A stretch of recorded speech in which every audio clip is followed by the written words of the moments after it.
Hello and welcome, this is Shivani Joshi. पिछले DPP session में हमने लेंजर्स लॉ की हेल्प से इंड्यूस्ड करंट का डायरेक्शन निकालना सीखा था। उसका डायरेक्शन क्या था? इंड्यूस्ड करंट का डायरेक्शन इसी हिसाब से होगा कि वो जो फ्लक्स में चेंज हो रहा है उसका अपोज कर सके।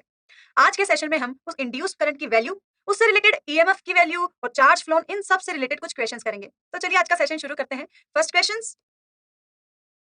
हमें एक करंट और टाइम के बीच का एक ग्राफ गिवन है। हमें बोला है कि कॉइल का जो रेजिस्टेंस है वो 10 ओम है। अब जो ये करंट है जो टाइम के साथ वेरी कर रही है, बताओ कि magnitude of change in flux क्या होगा। हमें क्या निकालना है? Magnitude of change in flux. देखो इसका मतलब ये हमें निकालना, ये हमने कहाँ देखा है? Magnitude of change in flux हमने देखा है चार्ज फ्लोन में। चार्ज फ्लोन क्या होता था?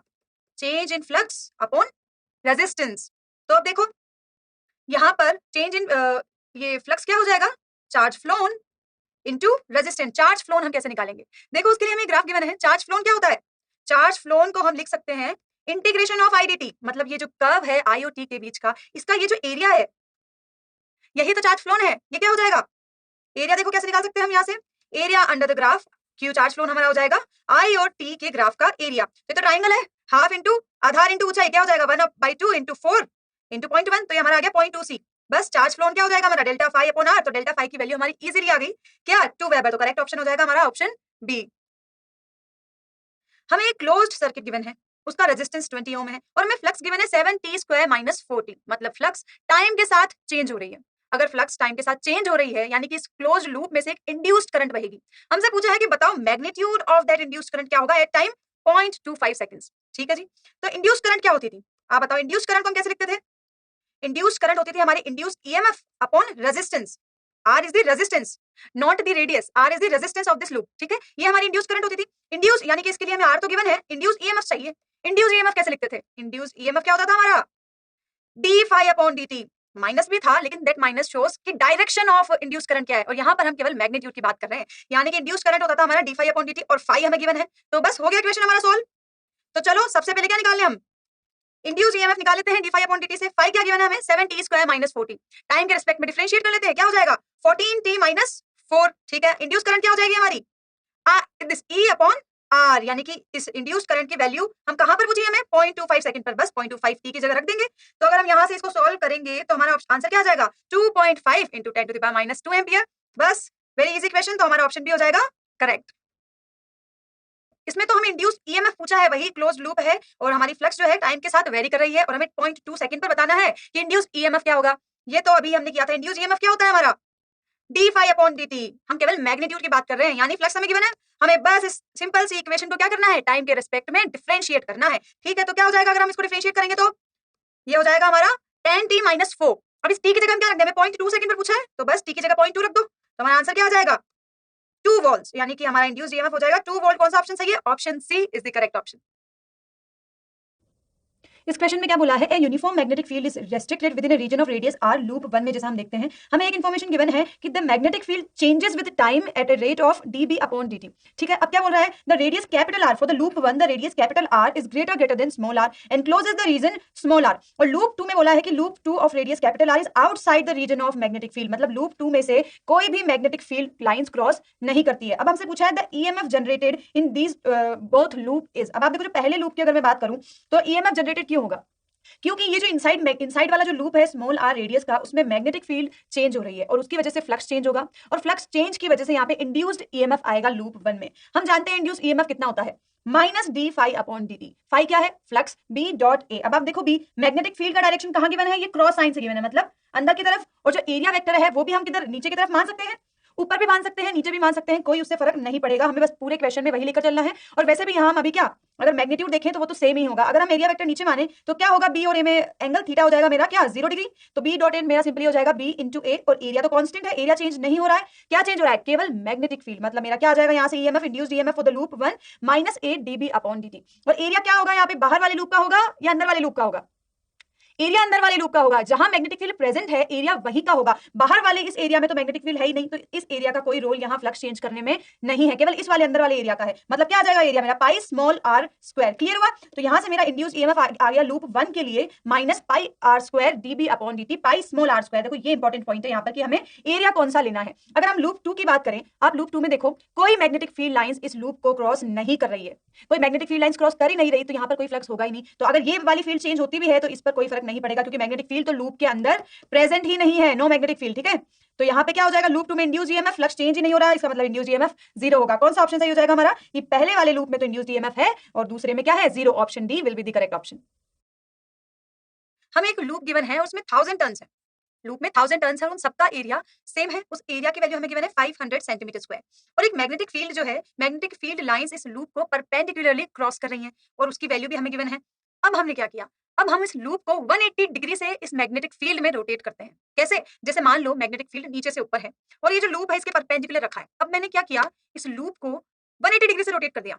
आप जरा देखो क्या हो रहा है, मैं area linked with the magnetic field lines change कर रही हूँ। स्लो मोशन में देखिए, देखो एरिया चेंज हो रहा है, मैग्नेटिक फील्ड लाइंस ऐसे है, तो एरिया लिंक चेंज हो रहा है मैग्नेटिक फील्ड लाइंस के साथ, मतलब फ्लक्स चेंज हो रहा है। और अगर फ्लक्स चेंज हो रहा है यानी कि इंड्यूस्ड करंट यहाँ आएगी। बस हमें वही पूछा है कि जो इंड्यूस्ड करंट है उसकी वजह से जो इंड्यूस्ड ईएमएफ आएगा, एवरेज इंड्यूस्ड ईएमएफ क्या होगा। हमें टाइम भी गिवन है कि इस 0.1 सेकंड में एवरेज इंड्यूस्ड ईएमएफ कितना होगा। चलो देखते हैं। हमें पता है कि इंड्यूस्ड ईएमएफ क्या होता था, इंड्यूस्ड ईएमएफ हमारा होता था minus D phi upon D T. But हमें यहाँ क्या पूछा है, एवरेज इंड्यूस्ड ईएमएफ। तो एवरेज हम कैसे लिख सकते हैं, एवरेज हम कैसे लिख सकते हैं, delta phi upon delta T. Delta phi is change in flux और delta T change in time, total change in time, और delta phi is total change in flux. एक तरह से phi final minus phi initial upon T final minus T initial. अब हमें ये कितने time में ये फ्लक्स चेंज हो रहा है ये तो गिवन है कि 0.1 सेकंड में। अब हमें बस यही पता करना है कि फ्लक्स कितनी पहले थी और कितनी बाद में थी। चलो पहली वाली सिचुएशन से शुरू करते हैं। सबसे पहले आप ये देखो, इस कॉइल का जब ये इनिशियल सिचुएशन में रखी है तो इसका एरिया वेक्टर किस तरफ होगा, या तो ऊपर होगा या नीचे होगा। हम किसी भी डायरेक्शन को पॉजिटिव ले सकते हैं, बस ये है कि फिर उस डायरेक्शन को पूरे क्वेश्चन में हमें पॉजिटिव लेकर चलना है। अगर हम ऊपर वाला एरिया वेक्टर, क्योंकि ये ओपन सरफेस है ना, तो या तो एरिया वेक्टर ऊपर होगा परपेंडिकुलरली एरिया के, या फिर नीचे होगा। चलो हम अगर एरिया वेक्टर ऊपर वाले को पॉजिटिव लेते हैं, अब हम यही रखेंगे पूरे क्वेश्चन के थ्रू कि डायरेक्शन एरिया वेक्टर का ऊपर की तरफ पॉजिटिव है। अभी इस वाली सिचुएशन में आप देखो, मैग्नेटिक फील्ड लाइंस और एरिया वेक्टर के बीच में कितना एंगल है, पैरेलल है ना, यानी 0 डिग्री एंगल है। तो अभी फ्लक्स कितना हो जाएगा, अगर मान लो एक ही लूप होता तो फ्लक्स क्या थी, B dot A, B A cos 0 degree यानी बी ए होता। लेकिन अब आप देखो 1000 लूप्स हैं, मतलब एक लूप के इस एरिया से कितनी थी, बी ए थी। 2 लूप हो गए, 3 लूप हो गए, 1000 लूप हो गए, तो क्या होगा, 1000 से मल्टीप्लाई हो जाएगी ना, उतने एरियाज को और क्रॉस कर रही है। यानी कि जो फ्लक्स है इस बार हमारी 1000 लूप्स के लिए, तो उसके लिए हम क्या करेंगे, इस एन को मल्टीप्लाई कर देंगे, तो हमारी जो फ्लक्स होगी इनिशियली वो हो जाएगी एन बी ए। अब देखो फाइनल सिचुएशन क्या है, इसको हमने उल्टा पटक दिया, हमने इसको क्या किया, 180 डिग्री से रोटेट कर दिया। तो अब ये एरिया वेक्टर देखो, पहले देखो ये एरिया वेक्टर ऊपर था, अब मैं इसको ऐसे 180 डिग्री से रोटेट कर रही हूँ। अब एरिया वेक्टर कहाँ गया, नीचे आ गया, यानी कि अब जो है एंगल 180 डिग्री है, एरिया वेक्टर कहाँ है, नीचे है, तो अब ये एंगल क्या है, 180 डिग्री है। तो अब हमारा फ्लक्स क्या आ जाएगा, माइनस एन बी ए। और अगर हम ईएमएफ देखें तो वो क्या होगा, delta phi upon delta T. तो एन बी और माइनस एन बी के बीच में कितना डिफरेंस है, जरा देखो, 2 एन बी ए राइट, और डेल्टा टी हमें गिवन है क्या, 0.1 सेकंड। लेकिन अब यहाँ पे वैल्यूज पुट करने में कोई गलती ना करिए, क्योंकि हमें देखो एरिया सेंटीमीटर स्क्वायर में गिवन है, तो इस सेंटीमीटर स्क्वायर को हमें मीटर स्क्वायर में कन्वर्ट करना है। वही किया है, 10 टू द पावर -4 से मल्टीप्लाई कर दिया। 2 इंटू एन की वैल्यू 1000 है, बी की value 0.4 into 10 to the power -4 है, एरिया हमारा 500 इंटू 10 टू द पावर -4 हो गया, और डेल्टा टी 0.1। तो इसको सॉल्व करते हैं तो हमारी ईएमएफ क्या आ जाएगी, 0.04 volt. Option C is the correct option. कि एक कॉइल है जिसमें इतनी मैग्नेटिक फ्लक्स लिंक्ड है, इसका रेजिस्टेंस हमें गिवन है और 1 टन है केवल। अब हमें बोल रहा है कि मैग्नेटिक फ्लक्स में चेंज इतना हो रहा है, 5 into 10 to the power -4 weber हो रहा है 0.1 सेकंड में। तो बताओ induced charge in this coil क्या होगा।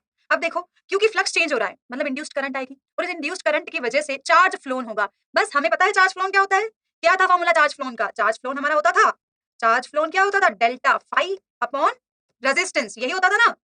तो डेल्टा फाई क्या है, चेंज इन फ्लक्स। आप केवल मैग्नीट्यूड देखो, चेंज इन फ्लक्स कितना होगा, वो हमें गिवन है 5 1 और 5 2, बस दोनों का डिफरेंस देख लेते हैं हम, वो क्या है 0.5 इंटू 10 टू द पावर -4, और रेजिस्टेंस क्या है इस कॉइल का 10 ओम। तो बस हमारा क्वेश्चन सॉल्व हो गया, डेल्टा फाई अपॉन आर की वैल्यू क्या आ जाएगी, 5 माइक्रो कूलम। तो हमारा करेक्ट ऑप्शन हो जाएगा ऑप्शन बी। हमारे पास 2 लूप हैं, बाहर वाले लूप की रेडियस 1 मीटर है और अंदर वाले लूप की रेडियस 10 सेंटीमीटर है, यानी कि कुछ 0.1 मीटर। अब हमें बोला है कि जो बाहर वाला लूप है इसका वोल्टेज टाइम के साथ वेरी हो रहा है, यानी करंट वेरी हो रही है, और इस करंट की वजह से यहाँ पर अंदर वाले सर्किल में और सभी जगह कुछ एक मैग्नेटिक फील्ड होगी, यानी कि ये मैग्नेटिक फील्ड भी क्या टाइम के साथ वेरी करेगी, यानी कि फ्लक्स चेंज होगा। फ्लक्स की वजह से जो अंदर वाला सर्कल है, उस फ्लक्स चेंज की वजह से अंदर वाले सर्कल में क्या इंड्यूस्ड करंट आएगी, और हमें वही पूछा है कि उस इंड्यूस्ड करंट की अप्रोक्सीमेट वैल्यू क्या होगी। अब हमें इस अप्रोक्सीमेट को हमें नेग्लेक्ट नहीं करना है, हमें इसको स्टार मार्क करना है, क्योंकि यही क्वेश्चन हमारा बहुत ईजी करवाएगा। हम देखते हैं कैसे। सबसे पहले आप देखो कि जो इंड्यूस्ड करंट होगी स्मॉलर लूप से वो कितनी होगी, वो होगी हमारी induced EMF upon R. Induced EMF के लिए हमें क्या चाहिए, D phi upon dt, flux निकालना है हमें। तो सबसे पहले हम देखते हैं कि करंट निकाल लेते हैं बाहर वाले लूप से। उसके लिए हमें रेजिस्टेंस चाहिए, हमें दिया हुआ है रेजिस्टेंस पर यूनिट लेंथ, यानी कि टोटल रेजिस्टेंस क्या हो जाएगा बाहर वाले लूप का, हम उसका जो बाहर की परिधि है, जो बाहर का पेरीमीटर है, उसे मल्टीप्लाई कर दें 2πr1, 2πr1 इंटू 10⁻⁴। ये अंदर वाले सर्किल की, हम ये बाहर वाले सर्किल R1 जो है बाहर वाला सर्किल है, इसका रेजिस्टेंस हमारे पास आ गया। R2 क्या हो जाएगा, same resistance per unit length को टोटल लेंथ से मल्टीप्लाई कर लेते हैं, तो बाहर अंदर वाले रेजिस्टेंस की हमारी वैल्यू क्या आ गई, 0.2 पाई इंटू 10⁻⁴ ओम। अब देखो करंट निकालो। सबसे पहले करंट कितनी है बाहर वाले लूप में, V by R. V time के साथ वेरी कर रहा है, वो हमें गिवन है 4 + 2.5 t। R1 हमने अभी निकाला, तो यहाँ से टाइम के साथ जो करंट का रिलेशन है वो हमारा आ गया। अब देखो मैग्नेटिक फील्ड क्या होगी, मैग्नेटिक फील्ड सेंटर पे तो हमें बाहर वाले लूप की वजह से मैग्नेटिक फील्ड इजीली पता है, वो होती है mu naught I upon 2r, 2r1। अभी R1 क्या है, रेडियस है, स्मॉल r1 क्या है, रेडियस है, रेजिस्टेंस नहीं है, रेडियस है। तो म्यू नॉट I, तो ये टाइम के साथ वेरी करते हुए हमारी फील्ड आएगी कि म्यू नॉट I क्या है 4 + I, हमने भी कैलकुलेट किया ये वाली चीज, तो बस mu naught upon 2r1 into I। अब देखो ये मैग्नेटिक फील्ड को, क्योंकि जो स्मॉलर वाला लूप है उसका एरिया बहुत छोटा है बाहर वाले सर्कल की वजह से, अगर बाहर वाला सर्कल इतना बड़ा है तो स्मॉलर वाला जो सर्कल है वो बिल्कुल सेंटर के पास पास ही है। मतलब हम जो सेंटर पर मैग्नेटिक फील्ड है, मान सकते हैं कि स्मॉलर वाले लूप में सभी जगह यही मैग्नेटिक फील्ड होगी, यानी मैग्नेटिक फील्ड कांस्टेंट और यूनिफॉर्म, यही कांस्टेंट तो नहीं होगी, टाइम के साथ वेरी कर रही है, मतलब यही मैग्नेटिक फील्ड उस पूरे सर्कल में होगी। तो यहाँ से वैल्यू क्या आ गई हमारी मैग्नेटिक फील्ड की, ये तो अब तो कुछ भी नहीं है क्वेश्चन में। अब हमें क्या निकालना है, इंड्यूस्ड करंट। पहले फ्लक्स निकाल लें, बी इंटू ए, एरिया किसका आएगा, स्मॉलर लूप का, स्मॉलर लूप का हमने एरिया लिख दिया। अब ईएमएफ निकाल लेते हैं, ईएमएफ हो जाएगा हमारा, इसको हम डिफरेंशिएट करेंगे टाइम के साथ, तो उससे हमारा ईएमएफ आ जाएगा, करंट हो जाएगी, हम इसके अंदर वाले स्मॉलर लूप के रेजिस्टेंस से डिवाइड कर देंगे, तो करंट भी हमारी आ जाएगी, बहुत आसान।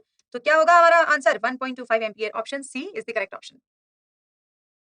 पहले हमारे पास एक स्क्वायर लूप था, अब हमने उसको एक सर्कल का रूप दे दिया, और यहाँ पर एक यूनिफॉर्म मैग्नेटिक फील्ड प्रेजेंट है, यानी कि अगर हम एरिया चेंज कर रहे हैं, यानी कि फ्लक्स चेंज हो रहा है, और फ्लक्स चेंज की वजह से इंड्यूस्ड ईएमएफ आएगा, हमें उसी की वैल्यू बतानी है। तो चलो देखते हैं। सबसे पहले आप देखो कि जो स्क्वायर है इसको हमने सर्कल में कन्वर्ट किया, तो इस सर्कल की रेडियस क्या हो सकती है। अब क्योंकि एक ही वायर से ये स्क्वायर बना है और उसी वायर को वापस मोड़कर एक सर्कल बना है, यानी कि स्क्वायर की जो पेरीमीटर होगा वो इस सर्कल के सर्कमफेरेंस के इक्वल होगा। इसका क्या हो जाएगा, 4a equals to circumference of the circle 2πr, तो यहाँ से हमारी रेडियस आ जाएगी 14 सेंटीमीटर।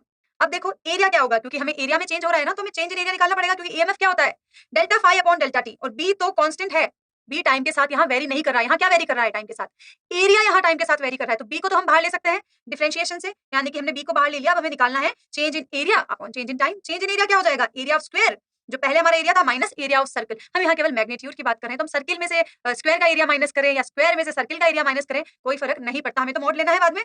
तो देखो एरिया ऑफ स्क्वायर क्या हो जाएगा, ए स्क्वायर, ए हमें गिवन है, side of the square 22 centimetre. अब एक चीज आप यहाँ ध्यान रखना, क्योंकि ये सेंटीमीटर में गिवन है और फ्लक्स हमें क्या वेबर में हम निकाल रखे हैं, यानी कि हमें सब एमकेएस यूनिट में ही चलना है, तो आप सेंटीमीटर को मीटर में जरूर कन्वर्ट करें, कि सेंटीमीटर को मीटर में कन्वर्ट कर देंगे यहाँ से, तो क्या हो जाएगा हमारा area of square A square minus area of circle pi R square upon delta T. Delta T क्या है हमारा 0.4 सेकंड। देखो यहाँ पर 10⁻⁴ से बाहर मल्टीप्लाई किया है, किस लिए किया है, क्योंकि सेंटीमीटर स्क्वायर को यहाँ एरिया लिख रहे हैं ना, है ना, तो ये सेंटीमीटर स्क्वायर आता, तो उसको हमने यहाँ क्या कर दिया, मीटर स्क्वायर कर दिया। ठीक है, अब हम इसको सॉल्व करें तो हमारी ईएमएफ की वैल्यू आ जाएगी 6.6 मिलीवोल्ट, तो option A will be the correct option. कि हमारे पास एक इनफाइनाइट करंट यानी वायर है, और इसकी जो करंट है वो टाइम के साथ वेरी कर रही है, और एक लूप है जो वायर से बहुत दूर रखा है, ए इज लेस देन डी। तो हम बताओ कि इंड्यूस्ड करंट इस लूप में से क्या होगी। अब आपको ये तो पता चल गया ना इंड्यूस्ड करंट क्यों होगी, क्योंकि करंट चेंज हो रही है तो मैग्नेटिक फील्ड चेंज होगा, फ्लक्स चेंज होगी, और चेंज इन फ्लक्स की वजह से इंड्यूस्ड ईएमएफ आएगा। ठीक है, अब आप देखो सबसे पहले मैग्नेटिक फील्ड होगी कितनी, तो अब आप देखो क्योंकि जो सर्कल है वो इस वायर से बहुत दूर रखा है, अगर हम वायर पे खड़े हो जाते हैं तो सर्कल हमें बहुत छोटा